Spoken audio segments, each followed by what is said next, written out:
Hey guys, it's Phil, and I want to talk to you about this school shooting that happened here in Florida yesterday, or at least yesterday as of the filming of this video. Um, and what I want to really discuss with you is the why behind it. Not necessarily the kids' why, but more so the why as to it continuing to happen. So if you don't know the details about the shooting, the short and sweet are a former student came back to the school, decided to shoot up the school. He killed several, obviously, and injured more, and he was actually apprehended off campus shortly after the shooting. But again, what I want to discuss with you guys is the why. Why does this continue to happen? Why is this more and more common in our culture when it wasn't as common, 50 years ago? Why is that a problem? Well, I want to start with the obvious argument that most people want to make is that it's a gun problem. It's not a gun issue. First and foremost, it's a mental health issue. We're sick as a country. We're very, very, very sick. And, I don't know the exact statistics, but I do remember reading that the majority of the people in this country they consider themselves very sad or depressed. 80% of those people that answered yes to their depression are on antidepressant medication, and it only gets worse from there. And so it's not an issue about the guns. It's an issue about the culture. It's an issue about the mental illness. If you really want to get into the nitty-gritty, there are more guns in this country than there are people. And if that's really the case, if there are more guns here than there are people, then we should have a much bigger issue about guns. Like, there should be far more shootings if you want to really get into the statistics on that. If you want to say that guns are causing people to go do these things. So it's not a gun problem. It's up here. It's what's going on inside people's heads. And so what is it? So first, let's dissect the fact that, most of these people that go commit these kinds of crimes either do them in the sake of religion, or they do it because of some kind of a personal vendetta or perceived, issue that they have with someone else. And so where do these things really stem from? And it really comes from a home issue, maybe an upbringing problem where there was some kind of a trauma at home, some kind of neglect, a combination thereof. Maybe some kind of a family member did something to them or didn't do something for them. Maybe they just have a series of mental illness throughout the family. Like there's a pattern of it.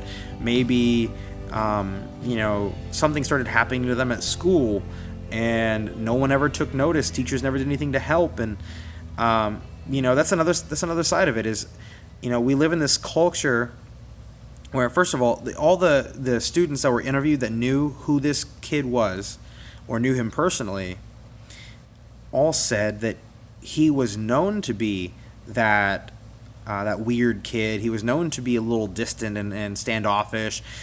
People joked or said that they had joked in the past that he would be, if anyone, the person that would come back and shoot up the school. And if that's what people perceive from you, why is it the first time somebody's hearing about it?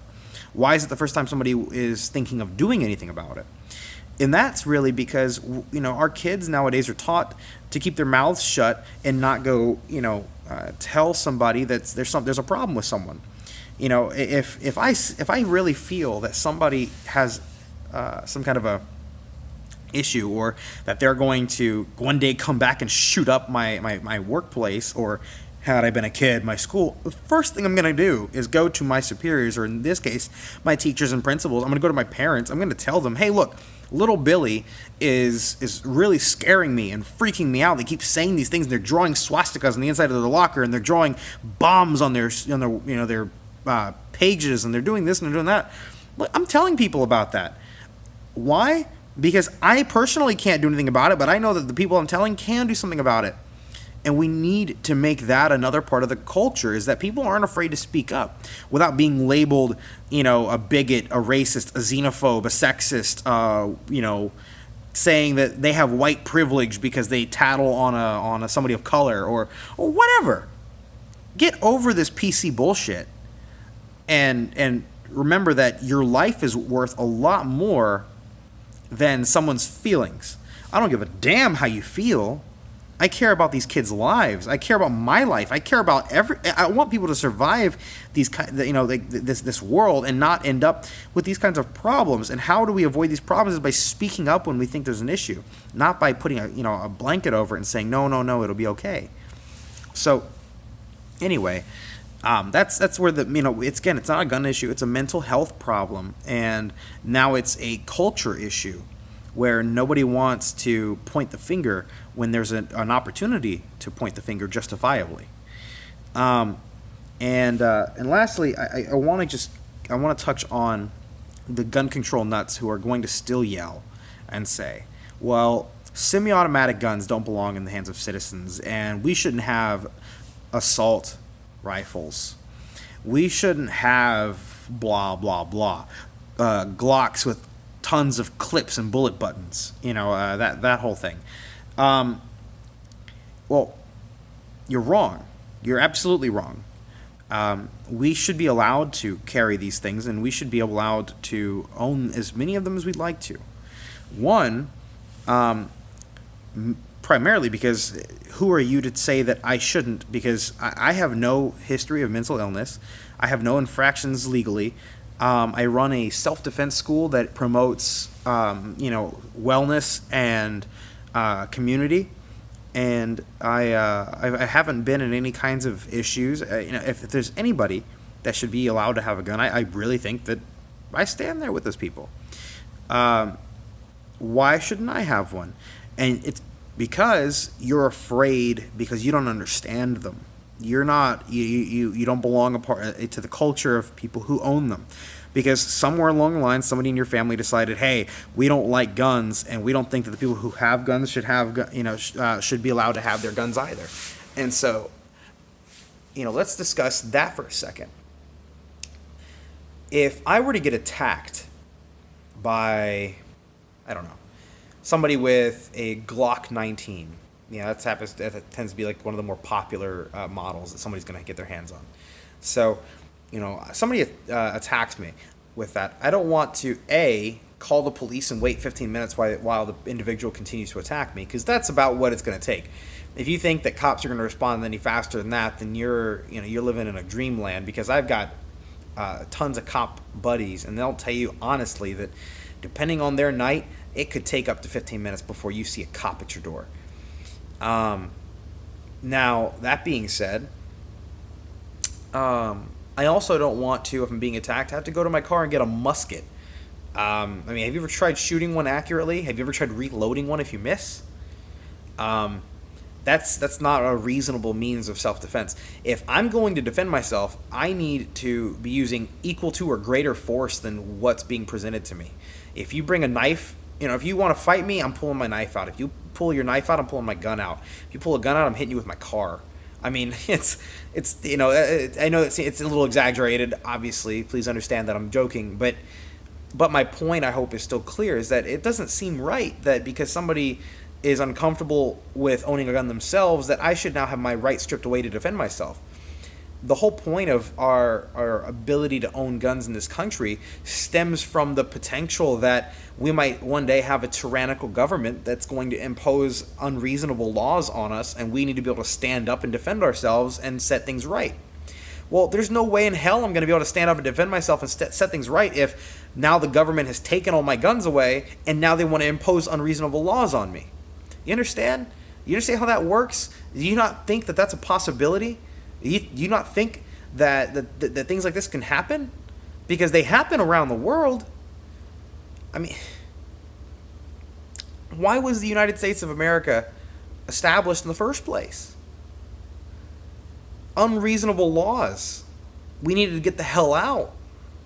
We had a revolution. How would we have done that without the same tools that were given to the militaries? How would we have achieved it? We wouldn't have. So, you're welcome, by the way. You're welcome. So all this to say, I just want to make a strong stance, make sure everybody understands. It's not a gun issue. It's not a a left versus right issue. It's a let's respect one another enough that one, we show love and empathy and we try to reason with one another, but we respect each other enough also that we'll call each other out on bullshit. And if somebody is intimidating you, you're not going to stand there and take it. You're going to make sure that somebody else knows about it. And if you feel like somebody's a danger or a threat to you or somebody else, you do something about it. I don't mean you have to go be a hero or play hero. I mean, go tell somebody. Bring it to somebody's attention. Because I honestly feel that this kid might not have ever been able to do this if the students at the school felt comfortable enough to go to the administration and go to their parents and say, hey, so and so is this or is behaving this way and it's making me uncomfortable and I'm scared. But no one did that, and unfortunately, look what happened. Another thing is we need to up the security at our schools. I mean, come on, these kids are not to say a cliche, but these kids are our future, and if we want a good, positive future, we need to protect our future.